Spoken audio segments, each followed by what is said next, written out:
This video is a race recap of the first race on Saturday, the first amateur race. The prologue race was on Friday, amateur races, two of them on Saturday, and then the pro races are on Sunday. You can see right off the bat, just like the prologue, my bike died. I don't know why it does that. I said the same thing in the other video. It shuts off and it won't restart, especially when it's cold, and you crank and crank and crank and nothing happens. And it'll sputter and fire, but it won't fire enough to idle. But at any rate, I got the bike running, was able to make up at least one spot there before ducking off into the spiral grass track. Right off the bat, it was pretty slippery. There was a fair amount of rain the week before TKO 2020, so the ground was slick, right? You can see it's wet, you can see the rocks are all shiny. And I'm not the only one who had starting issues. Right there you see another guy pulling his Kickstarter out and trying to get his bike going again. Rocks like this, I mean, right off the bat we're in the rocks. Not my strong point. This is something I've been trying to work on, and it's paying off. I cruised through here with not a whole lot of problems, but by the time I got to the end of this creek section, I was arm pumped already, and this was probably 5 minutes into the race. Fortunately, there was some time to kind of unwind and ride some less gnarly trail right after this, and kind of wiggle my fingers while I was riding. So definitely still working on big rock skill like that. I did manage to qualify fairly well after the prologue. I actually started in the 11th row, which, you know, not maybe the best in the world, but for my second hard enduro, my first one was the Bad Medicine Fallen Timbers hard enduro in July before this race in August. I was pretty happy with it. I had my first almost down right there. The bars never touched the ground, so I was okay. But I was determined not to let that little bobble cost me.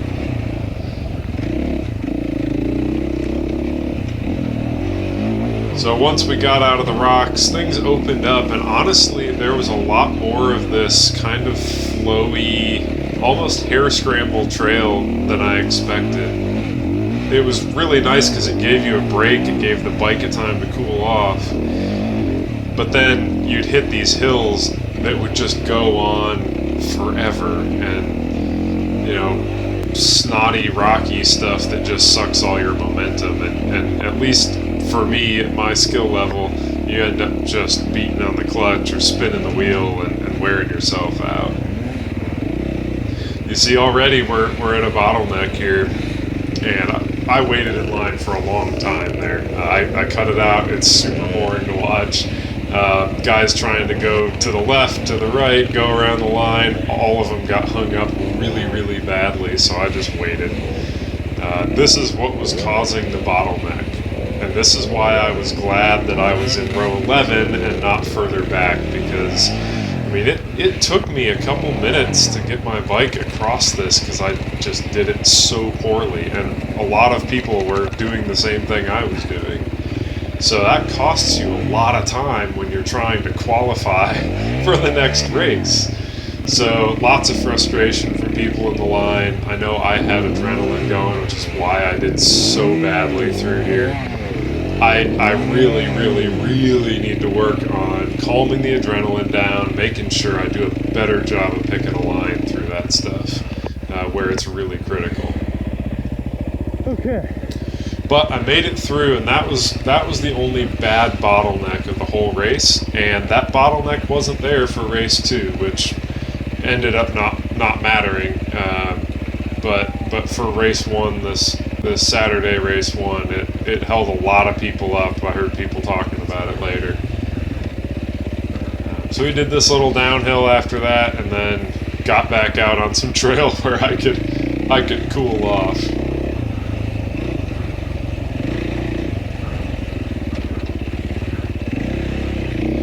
You can hear the bike a little bit in some of the slow stuff. Of course, we get off, you can see how the ground is that kind of caramel color. It's pretty slick. It was wet down in these bottoms. But the bike had way more grip than I expected. The new Kenda Ibex that I had on there still managed to dig in the mud okay. But then, you hit a rock and it just slime-covered rock. Nothing's going to get traction. So I worked my way through this, and you can hear the bike maybe in the background kind of rattling a little as it chugs down at low RPM. One of the things I discovered after TKO is that the bike had started making metal. The rod bearing had gotten pounded out of it during all the lugging on this race. So, just another way that the 450 is maybe not the right hard enduro bike. I have since purchased a KTM 300 that I'll be bringing back next year.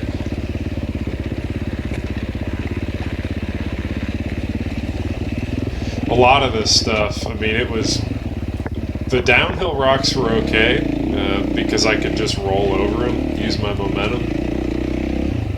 But then you get, out into this other stuff, and you had to switch back and forth a lot, and the terrain wasn't as consistent as maybe I was used to, so having to switch my brain between, okay, I'm riding a smooth mud single track to, okay, loose little rocks and, solid big rocks.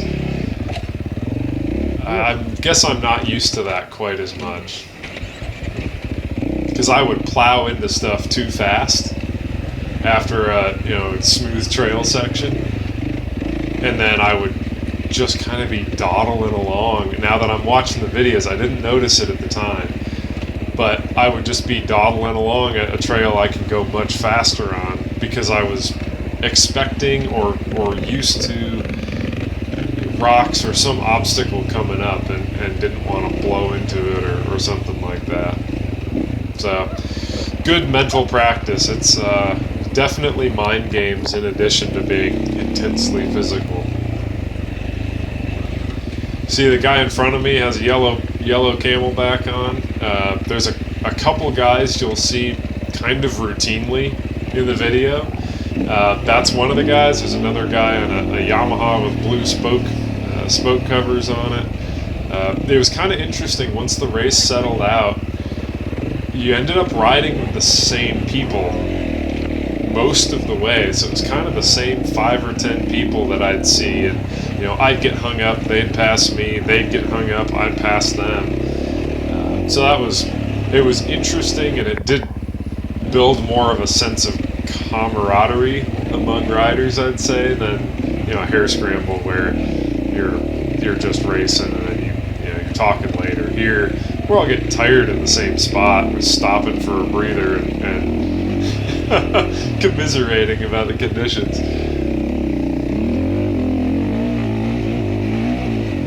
You can see as the video goes on, some of my line choices become increasingly poor. Just trying to stay on the bike and not hold on too tight, but not doing quite as great of a job about being thoughtful about where I put my tires. So this was kind of the first big hill, I think, that I remember at least, where there's bikes scattered everywhere and just trying to pick your way up. And I had a good start to it. You'll see me kind of go off to the right towards that guy with the white, kind of light colored clothes on there. That was intentional, and the reason is it seemed like on all these hills, if I could get to a spot that hadn't been ridden on by 50 bikes already, there seemed to be a lot more traction. I don't know if the top layer of dirt was just giving me more grip, or all the little stuff sitting on top was good. But certainly it seemed to help the 450 to kind of pick a more virgin trail than to take the same line everyone else was taking. there's that guy with the yellow camel back again.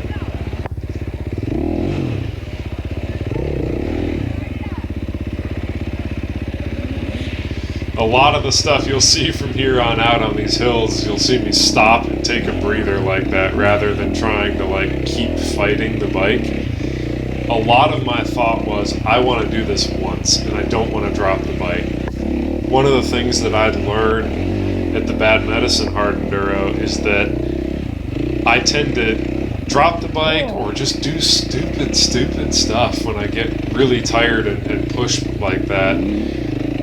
You know, either you're holding the throttle open and spinning the wheel, or just, you know, you overheat the bike, or you loop the bike, or you launch it off in the weeds. So I was really trying to make a conscious effort to,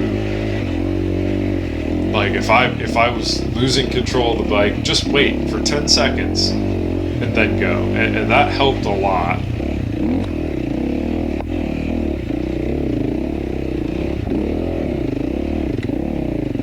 You can hear the bike chugging up that hill. I'm getting tired by now. And there's a lot of stuff I've cut out of the video, right? A lot of this is not super interesting to watch. But I couldn't even keep the bike on the trail when I got to the top of that. I kind of lost my balance. Just like, oh, I need to stop and wiggle my fingers. And there was all these sections like this where you're just bouncing through these rocks, and it's a skill I need to work on, and it's not because the bike can't do it, but you can see the guy in front of me had the same issues that I was afraid of having. This was another guy I would see pretty regularly.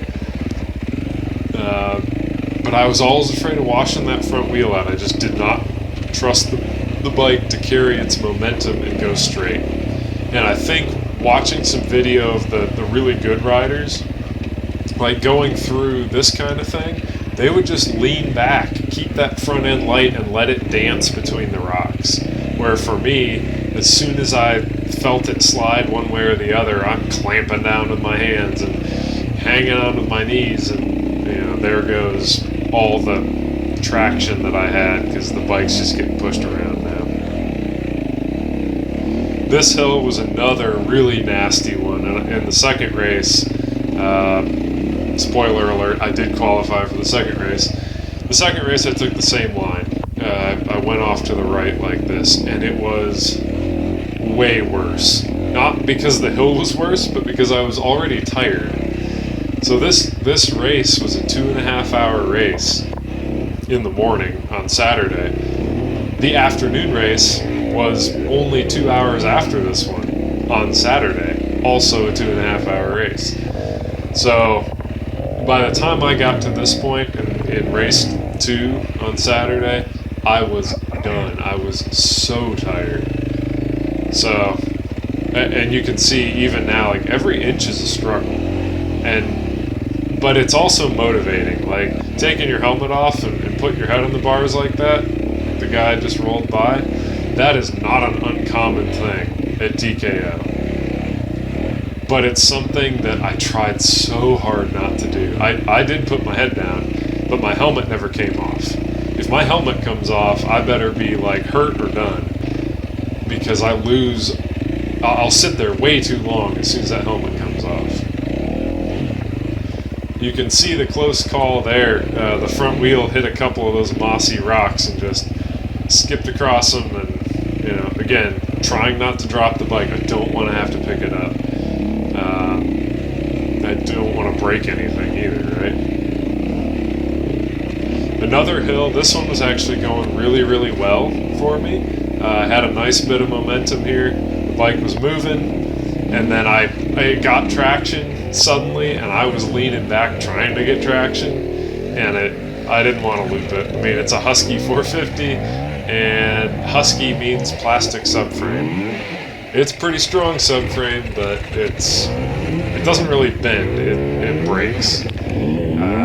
So I'm a little bit leery of that, I suppose.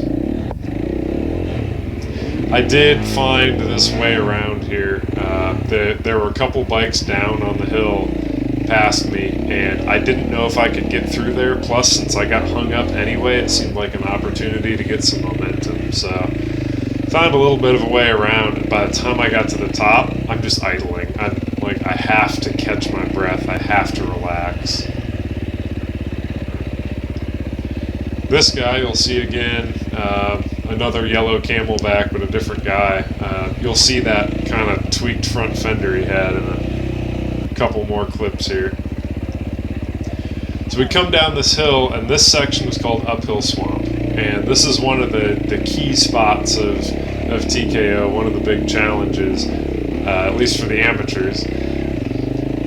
And it was a little bit of a bottleneck, but there were some alternate lines. So you can see I'm climbing the sides here, trying to stay in the dirt and off the rocks. The 450 does okay if I can keep some momentum.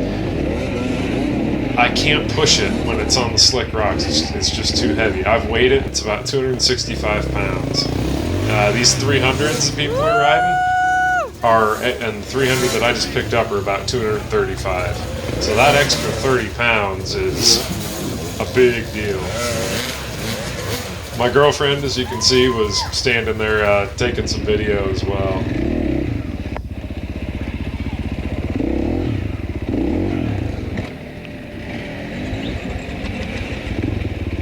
So you can see I'm slowly making progress. I'm trying very, very hard not to spin the tire a bunch and rev the engine a bunch. And if you look down, like, you can see my clutch finger quite a bit, and I'm searching for traction everywhere I can. Because revving the engine is not going to get me anywhere, and it just seems out of control in stuff like this, and I don't want to launch the bike. And I don't want to overheat it either. The bike was running about 240 degree coolant temperature by the time I got to the top of this. It was, the cap goes at 250, according to that Trail Tech fan I've got.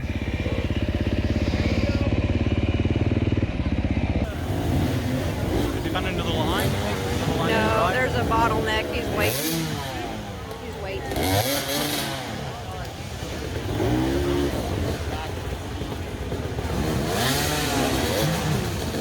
You can see the guy with the uphill fender.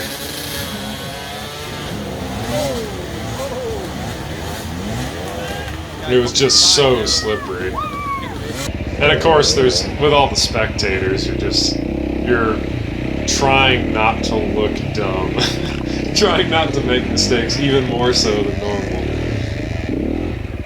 But I had waited for that guy for maybe a minute. It felt like so much more than that. When you're sitting there with the engine off, waiting for people to move, it just feels like you're wasting so much time. So I eventually plowed my way off to the side, and it worked out. I don't know if it was luck or what, but I think momentum probably helped too. Momentum, and I was stopped, so I had a little more energy. And this hill just kept going. So I'm tired. So tired by this point. You see me look down and check the fan and make sure the temperature's still good. It's amazing I didn't kill the battery on the bike. There's no kickstart on a 2016 FC 450.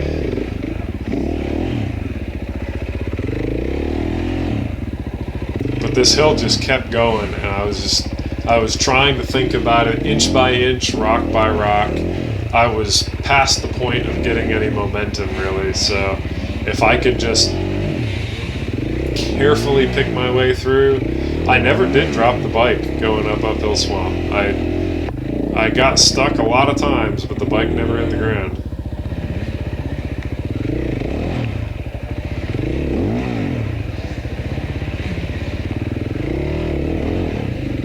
Again, you can hear the fan is running constantly.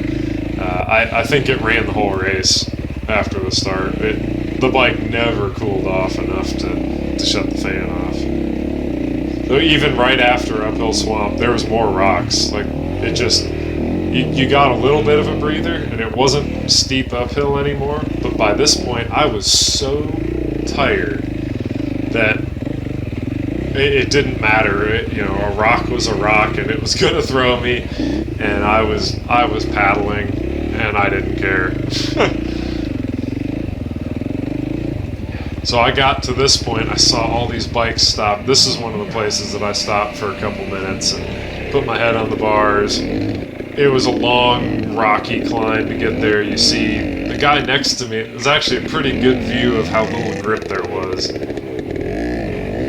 You'll also see me start my bike a couple times because I'm trying to keep the fan going and move some coolant through it, so I don't do what that guy on the two-stroke did, start blowing coolant everywhere. Because once you lose coolant out of the radiators, like it just lowers your resistance to overheating that much more. There's that much less thermal mass in the radiators in the cooling system. So I don't know that I ever really boiled the bike over in race 1 here. I boiled it over pretty badly in the second race. But at least the first race, I was able to manage it okay. So the camera doesn't last a whole lot longer than this. This spot right here is actually where I ended my race 2. It was so trenched out, and I should have hit this with some speed this race. I would have made it. But the sideways rock and the trees, and there's another rock there pointing out to the side. I was afraid I was going to hit my foot on. It was just an awkward spot with no grip, so I cut out a section where I kind of like dragged the bike to the side a little bit, and then I rested. And I rested because I figured I had one good shot, one good push in me to get out, and that's what happened there. I gave it a good shove and managed to get out of there. The rest of the lap, I mean, it would have been nice to have some GoPro footage, but it was a struggle. I was taking my time, trying to let the bike cool off and just trying to get through. I definitely had some struggles. I did drop the bike a few times. You can see these guys going through. My girlfriend was waiting for me to come through at the end. A guy with a broken Husqvarna subframe, right? And a guy missing his seat. I actually ran over the Husqvarna with the broken subframe. I ran over his air filter in this corner. But I did finish the race with 7 minutes to spare. 80th out of 241 who started. And made it to the second race. So the next video will be amateur race 2, which did knock me out. I did not finish. We'll see what that